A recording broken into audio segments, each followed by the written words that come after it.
This is Aaron Johnson, and I'm going to try to start doing a new series, and it's called What I Have Read. And this video is what I have read in July. Now, in July was a good reading month. I had 13 books I've managed to read in July. So, got a short little thought on each one of them. I'll name them and the author and such, and then kind of tell you my thoughts about them. So the first one will be a book called Homefront by Kristen Hanna. Um, it's a very sweet book. I will tell you that made notes here. It said have tissues. You're going to need them. Um, couldn't put it down. It was so real and true. Although it was a fiction book, it just it touched my heart. Um, and it's about what we go through, what our soldiers and our families go through during war. Fantastic book. And then the second one, I'm definitely going to read more of hers, and I actually did read another one. Um, and she's going to be classified as one of my favorite authors, Kristen Hanna. Then I also read my second book for the month was a book called Bonsai Basics by Colin Lewis. Um, it's a wonderful book about bonsai, from growing them to the soil to an explanation of how a tree works to a list of trees and how and when to care for them, how to, at what time is kind of the prime time to prune them and replant them, and what you do during that process. Fantastic book, very knowledgeable. This man is an amazing person. If you haven't, check out his channels on social media. Fantastic book. Also read another one by Colin Lewis and Neil Sutherland. This is book number 3, Bonsai, a step-by-step growing and displaying. Um, and he demonstrates more of his knowledge of bonsai, and how he's considered a bonsai master, and I can see why, because it's fantastic. I've learned a lot. I mean, some of you who know me know that I attempt to grow bonsai. An attempt is the operative word there. I kill them more than I grow them, but I am trying, and I've got some that I've had for over a year, so that's a positive thing, right? That I've grown from seeds. And then our book number 4 was Into the Reckoning by James Rosone. That's the way Rosone, and Miranda Watson. This is book 10 of a series that I have been reading.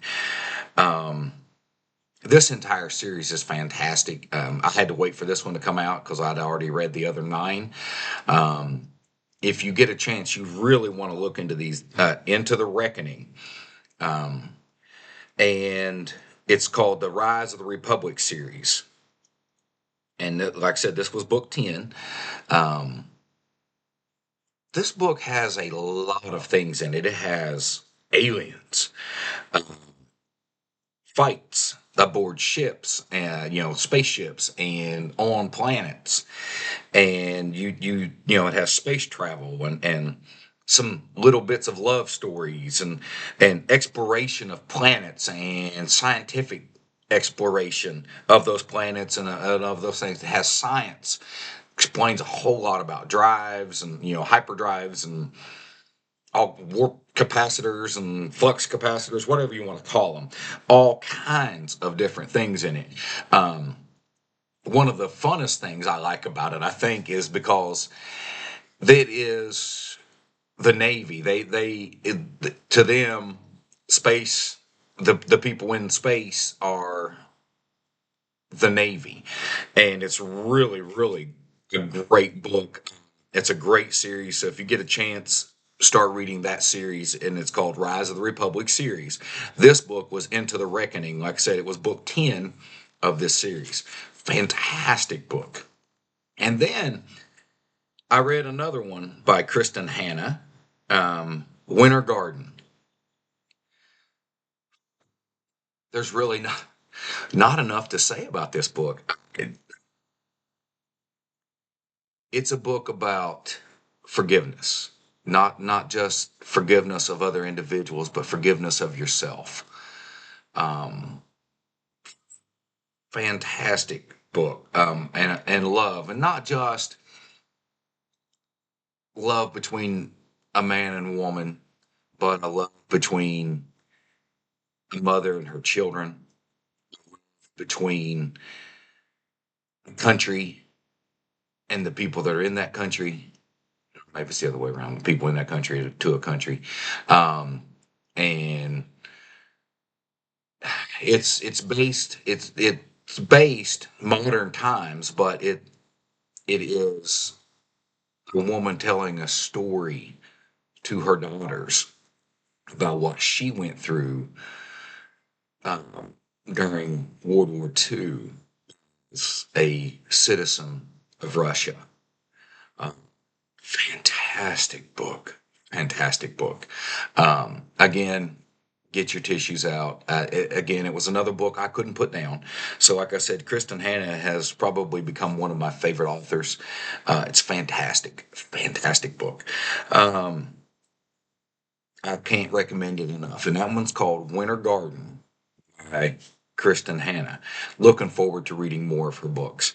Um, and then I got into a series of World War III books. They're imagined, they're fake, of course, but they're very good.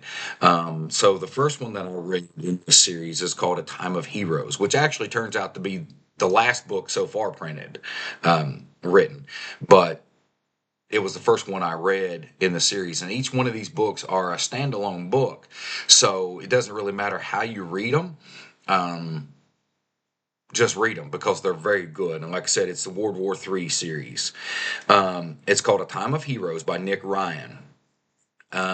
It's very action packed. It's about a group of soldiers um, fighting, NATO versus Russia and China and Belarus. That comes in later in some of the other books. Belarus at least does. It's very, very good. Just it just describes the fights and the battles and the absolute carnage that they wreak on each other, but not just the physical, but it talks about the mental and the emotional toll that battle takes. It's a very good book. Very good book. And book number 7 was Defiant to the Death, again by Nick Ryan. And this was book 2 that I read. It was the next to last that was just published, so it's the second newest one. It speaks to the brutality of war, physically, mentally, and emotionally. Again, kind of like the first one, it just takes place in a different place with different characters, but it just basically talks about just how no matter where you're fighting, it's all just basically the same. Defiant to the Death, fantastic book. Charge to Battle um, is a book on tank warfare, part of tank warfare. Great. It's the horrors of war and cowardice, what cowardice does to the others who aren't cowards, and how it affects them in their fight, and how it affects their mental and emotional um, well-being. Fantastic book. Again, a great one. Enemy in Sight.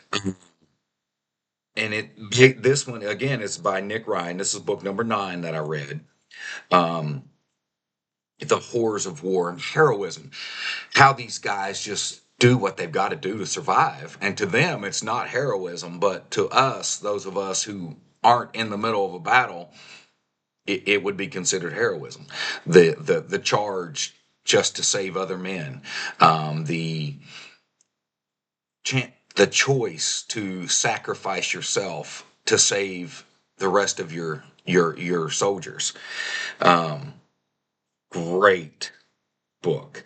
Um, Viper mission. This one was about fighter planes and how a fighter pilot who originally just didn't really care. He was great at what he did, and couldn't see why they were fighting this war, why they were helping Poland, because this takes place in Poland, why they were helping the Polish people when, he's an American aviator, and then the unthinkable happens and he gets shot down. And then he spends some days fighting with the Polish resistance trying to get back home, and how it changes him, and how at the end he begins to understand because one of his one of his leaders told him that he needed to learn how to care. And that's why they do what they do, because he said it didn't matter how good of a pilot you are, but if you don't care about why you're doing it and who you're helping, then it doesn't matter your talent and your ability. And we can take that to a whole different level everywhere. That's one thing I like about these books. But they fly the F-16 Viper. Fantastic book. Never been in a fighter plane cockpit, so I really couldn't tell you anything about it other than it's just really, really great. And all that he goes through on the ground before he ever gets back into a cockpit, and then how he gets back into that cockpit and does what he needs to do. Fantastic book. Then there's a book number 11 for the month was a book called Fort Suicide, also by Nick Ryan. Again, another one of the World War III series. Um, and this is about a platoon of soldiers in a forward operating base that are basically abandoned because the people behind them, their leadership doesn't believe what they found out and discovered, and so then they leave them to fight a battle by themselves against the entire Russian army. And what happens during that, and how it happens, and how the lieutenant that has just arrived there, that's who they don't believe, um, how he morphs and becomes the leader of the men instead of just the leader. Does that make sense? Um, and how his men grow to care for him because his actions, he doesn't shirk away from the battle. He's right in the middle of it. He's fighting it. He plans their defense, and then he fights it and helps them and stays in the fight through the whole thing, even when he has an opportunity for their entire unit to leave. He chooses to stay because they've got another big battle coming, and he doesn't. His words are, "We were here at the beginning. We'd like to be here at the end." His crew is decimated. His unit is decimated, and yet they still stay and they still fight. Um, Great book. And at the end, it's no longer Fort Suicide. I'll just leave it at that. Um, Defiance in the face of death. They know they're going to die, and yet they still continue to fight. It's an amazing book. Nick Ryan does a great job on this. And again, it goes, into the mental and the physical wear of a battle. Um, and then book 12 is also by Nick Ryan, called The Killing Ground. Um, and it's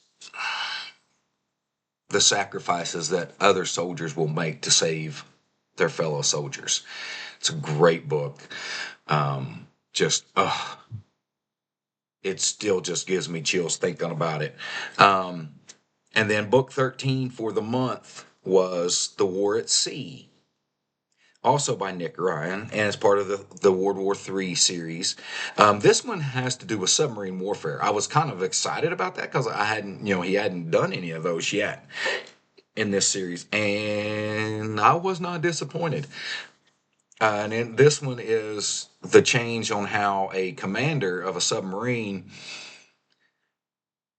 learns to trust his crew because, I mean, number one, because he knocked himself silly and ended up getting hurt.